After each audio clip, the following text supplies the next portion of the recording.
Good morning बेटा। कैसे हो आप सभी।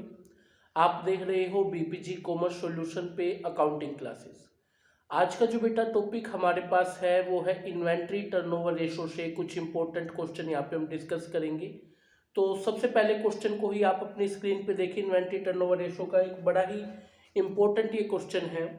क्वेश्चन में कैश रिवेन्यू है आपके पास और आपके पास जो है क्रेडिट रिवेन्यू है, क्रेडिट सेल है, ग्रोस प्रॉफिट गिवन है, इन्वेंट्री टर्नओवर रेशो गिवन है। और क्वेश्चन में आपसे ओपनिंग स्टॉक और क्लोजिंग स्टॉक आइडेंटिफाई करवाना चाहता है। ये क्वेश्चन बड़ा ही इंपॉर्टेंट होता है बोर्ड पॉइंट ऑफ व्यू से। ठीक है, तो सबसे पहले देखिए जो आपकी इन्वेंट्री टर्नओवर रेशो है, इन्वेंट्री टर्नओवर रेशो, इस रेशो का फॉर्मूला क्या है। इन्वेंट्री टर्नओवर रेशो का फॉर्मूला है cost of goods sold divide by में एवरेज इन्वेंट्री। ये इसका फॉर्मूला है। क्लियर है। अब देखिए आपके पास क्वेश्चन में दे क्या रखा है। अब आपके पास क्वेश्चन में कैश सेल है, क्रेडिट सेल है। तो अगर हम इन दोनों को जोड़ दे तो टोटल सेल्स आ जाती है आपके पास में। और टोटल सेल्स जो है वो क्वेश्चन में आपके पास 6 लाख रुपीज की आ गई। यहां तक क्लियर है। अब आपके पास क्वेश्चन में ग्रोस प्रॉफिट गिवन है, ग्रोस प्रॉफिट 1 लाख का गिवन है। अब देखिए कॉस्ट ऑफ गुड्स सोल्ड को निकालने के लिए अगर हम अपनी सेल्स में से ग्रोस प्रॉफिट को घटा दें, ये फॉर्मूला कई बार डिस्कस हो चुका है, तो आपके पास में कॉस्ट ऑफ गुड्स सोल्ड आ जाएगी। तो आपके पास कॉस्ट ऑफ गुड्स सोल्ड जो है बेटा यहाँ पे 5 लाख रुपीज की आ गई है। क्लियर है। तो हमें 5 लाख रुपीज की कॉस्ट ऑफ गुड्स सोल्ड पता चल गई है। तो अब देखिए इन्वेंट्री टर्नओवर रेशो निकलती है, एक तो cost of goods sold 5 lakh को अगर हम डिवाइड करें एवरेज इन्वेंट्री से तो जाके हमारी इन्वेंट्री टर्नओवर रेशो आ सकती है। और क्वेश्चन में बेटा इन्वेंट्री टर्नओवर रेशो जो है वो आपको कितनी दे रखी है, 5 टाइम्स दे रखी है, मानते हैं। अब अगर हम इसकी क्रॉस मल्टीप्लाई कर दे तो हमारे पास में 5 average inventory is equal to 5 lakh rupees. और एवरेज इन्वेंट्री जो है वो 5 लाख डिवाइड बाय में अगर 5 को करें तो 1 लाख आ गया। अब आप देखिए यहाँ पे आपकी एवरेज इन्वेंट्री कितनी आ चुकी है, आपकी एवरेज इन्वेंट्री 1 लाख रुपीज की आ चुकी है। कर सकते हैं आप इस चीज को। क्लियर है यहाँ पे। तो आपकी एवरेज इन्वेंट्री यहाँ पे 1 लाख रुपीज की है और आपकी कॉस्ट ऑफ गुड्स सोल्ड जो है वो 5 लाख रुपीज की यहाँ पे गिवन है। क्लियर है।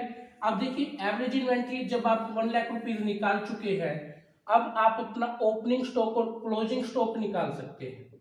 देखिए एवरेज इन्वेंट्री, अब बेटा एवरेज इन्वेंट्री कैसे निकलती है, opening stock plus closing stock और डिवाइड बाय अगर आप करते हैं 2 को तो आपका निकलता है एवरेज इन्वेंट्री। क्लियर है। अब बेटा इसके पास जो है 4 केस है आपके ओपनिंग स्टॉक और क्लोजिंग स्टॉक के लिए। हम 1 बाय 1 हर एक केस को डिस्कस करते हैं। तो सबसे पहले हम केस नंबर 1 पे गौर करते हैं। केस नंबर 1 में कह रहा है क्लोजिंग इन्वेंट्री जो है वो 80,000 ज्यादा है ओपनिंग इन्वेंट्री से, ऐसा ये बोल रहा है। जब भी आपके पास ऐसा केस हो तो आपने क्या करना है, एक तरफ लिखना है अपना क्लोजिंग स्टॉक, एक तरफ लिखिए ओपनिंग स्टॉक। क्लियर है। और एक फॉर्मूला मैं आपको बता रहा हूं, उसको ध्यान से सुनिए। फॉर्मूला है average inventory, average inventory, closing stock ज्यादा है ना तो +1/2, +1/2 इनटू में अमाउंट जितने से ज्यादा है। और वहीं पे ओपनिंग स्टॉक की बात करें तो एवरेज इन्वेंट्री, एवरेज इन्वेंट्री को लीजिएगा और इसका अगर क्लोजिंग ज्यादा है तो ओपनिंग कम है तो ओपनिंग में -1/2 इनटू में अमाउंट, इसको आपने करना है। समझ रहे आप यहाँ पे। तो आपके पास में एवरेज इन्वेंट्री जो है बेटा यहाँ पे एवरेज इन्वेंट्री जो हमने निकाली थी पीछे कितने रुपए की थी, 1 लाख रुपए की। जैसे ये शॉर्ट फॉर्म में आप देख भी पा रहे कि एवरेज इन्वेंट्री 1 लाख की है, +1/2 इनटू में अमाउंट बेटा कितना बता रहा है, 80,000 से ज्यादा है। तो यहाँ पे 1 लाख प्लस में अगर 2 से 80 को करें तो ये बेटा कितना आ गया, 40,000।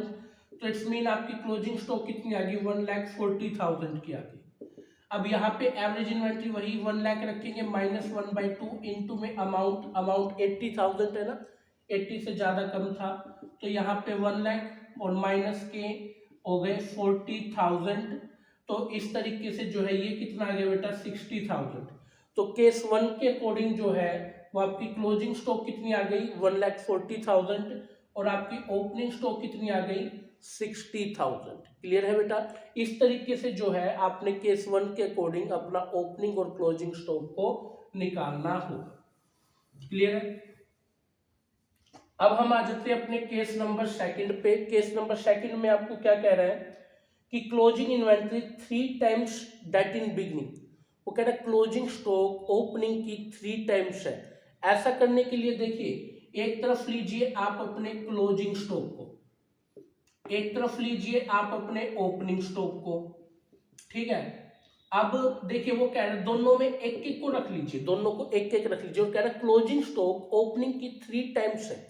3 टाइम्स मतलब क्लोजिंग स्टॉक ओपनिंग से 3 गुना ज्यादा है। तो क्लोजिंग में 3 से गुना करें, ओपनिंग को 1 ही रहने दीजिए। तो रेशो क्या बन गई यहाँ पे 3:1 बन गई। मानते आप इस चीज को 3:1 बन गई। अब क्लोजिंग स्टॉक 3 है और ओपनिंग स्टॉक है 1। क्लियर है।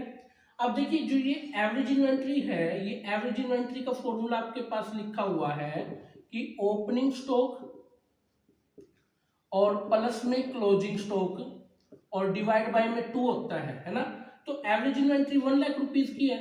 अब आपको ये ओपनिंग स्टॉक और क्लोजिंग स्टॉक आपको पता नहीं है तो बटे में 2 को रखिए और 2 से इसका क्रॉस मल्टीप्लाई कर दीजिए। तो 1 lakh multiply 2 is equal to opening stock plus closing stock.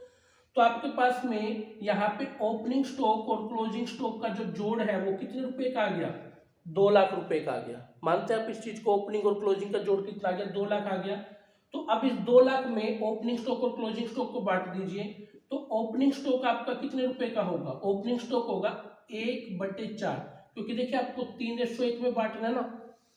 तो इस वजह से जो है ओपनिंग स्टॉक कितना होगा 1/4 गुना में 1/4 गुना में जो 2 लाख रुपए आपने निकाला है। तो इस तरीके से जो है ये बन गया बेटा आपका 50,000 रुपए का। क्लियर है। और आपका जो क्लोजिंग स्टॉक है बेटा वो बन गया है क्लोजिंग स्टॉक आपका बन गया है 3/4 गुना में 2 लाख रुपया, मतलब कि 1,50,000 रुपया। तो इस तरीके से आपने ये पाया कि ओपनिंग स्टॉक और क्लोजिंग स्टॉक, ओपनिंग स्टॉक है 50,000 और क्लोजिंग स्टॉक है 1,50,000। ये आपका केस नंबर जो 2 है उसका आंसर इस तरीके से निकलेगा। क्लियर है बेटा, कर सकते हो आप लोग सभी इस चीज को। चलिए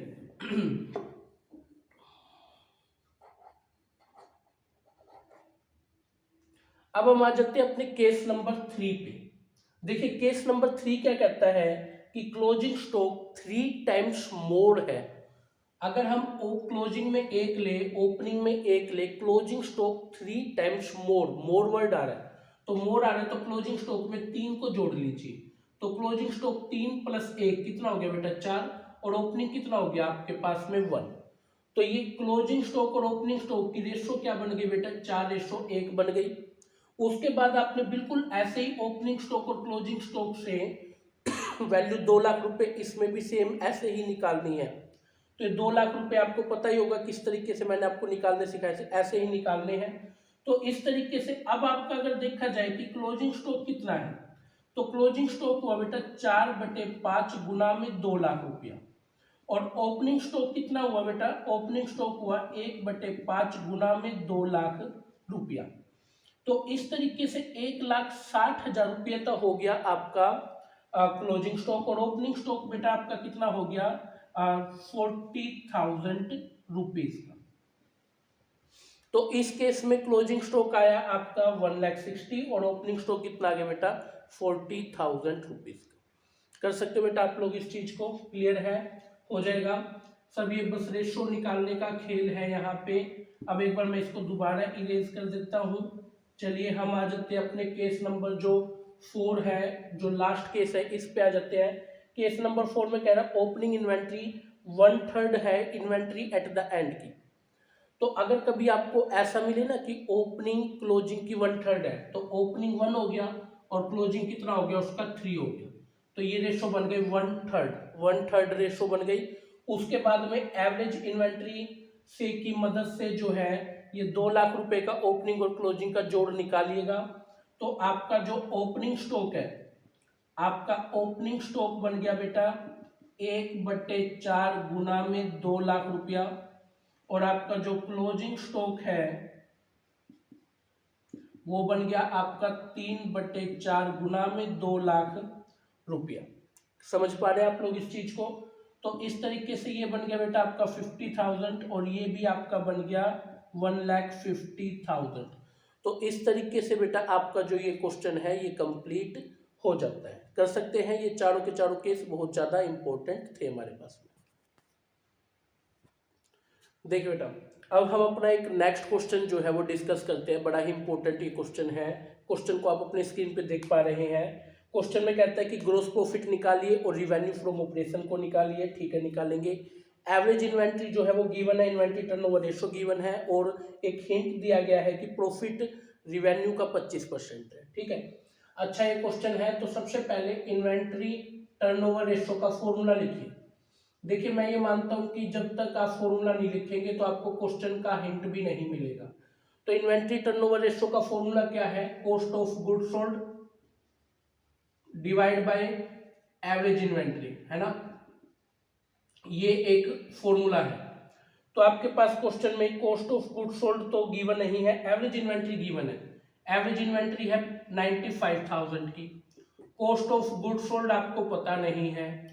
इन्वेंट्री टर्नओवर रेशो जो है वो 3 टाइम्स है। तो 3 टाइम्स है तो क्रॉस मल्टीप्लाई करिए, आपके पास कॉस्ट ऑफ गुड्स सोल्ड आ जाएगी। तो आपके पास cost of goods sold 95,000 multiply by the 3,000, तो ये आपके पास जो है बेटा बन जाता है 2,85,000। तो 2,85,000 की आपके पास कॉस्ट ऑफ गुड्स सोल्ड आ गई। क्लियर है? अब देखिए, ये कह रहा है ग्रोस प्रॉफिट 25% रिवेन्यू का है। तो उस केस में मैंने आपको कई बार ये ट्रिक सिखाई है कि cost plus profit is equal to sale. आप इसको एडॉप्ट करिए। अब जो चीज आपको दिख नहीं रही उसको 100 मान लो। ये कह रहा है प्रॉफिट 25% रिवेन्यू का है, तो रिवेन्यू तो नहीं दिख रही, उसको 100 मान लो। प्रॉफिट उसका 25% हो गया, तो कॉस्ट आपकी कितनी होगी बेटा? 75 होगी। अब 75 कॉस्ट आपको गिवन है 2,85,000, तो आप लिखेंगे 75 value of cost of goods sold is equal to, वो किसके इक्वल है बेटा? ये इक्वल आपकी 2,85,000 के इक्वल है। समझ रहे आप लोग इस चीज को? कर सकते हैं। अब देखिए, कॉस्ट निकालनी है, जैसे कॉस्ट तो गिवन ही है, हमें मान लीजिए सेल्स निकालनी है, तो 100 value of sale is equal to, वो किसकी इक्वल होगी? 2,85,000 मल्टीप्लाई 100 डिवाइड बाय में 75। तो इस तरीके से आपकी जो सेल है वो निकल के आती है 3,80,000 रुपीज के इक्वल। 3,80,000 के इक्वल आपकी सेल जो है वो निकल के आ जाती है। कर सकते हैं बेटा इस चीज को? ठीक है। तो अब आपका ग्रोस प्रॉफिट कितना होगा? तो अगर देखिए ग्रोस प्रॉफिट को निकालना है तो आप एक काम और कर लीजिए, अपनी सेल्स में से माइनस कर दीजिए कॉस्ट ऑफ गुड्स सोल्ड को। तो सेल कितनी है बेटा? 3,80,000 की, और आपकी जो कॉस्ट ऑफ गुड्स सोल्ड कितनी है? वो 2,85,000 रुपीज की है। तो इस तरीके से 95,000 रुपीज का आपके पास क्या आ जाता है बेटा? ग्रोस प्रॉफिट आ जाता है। तो ये क्वेश्चन इस तरीके से जो है सोल्व किया जाएगा। क्लियर है बेटा? अब हम एक नेक्स्ट क्लास में मिलेंगे किसी नए क्वेश्चंस के साथ में। आज के लिए आप ये बड़े 2 इंपॉर्टेंट क्वेश्चन थे, इनको सोल्व कर लीजिएगा। ठीक है बेटा, टेक केयर और बाय।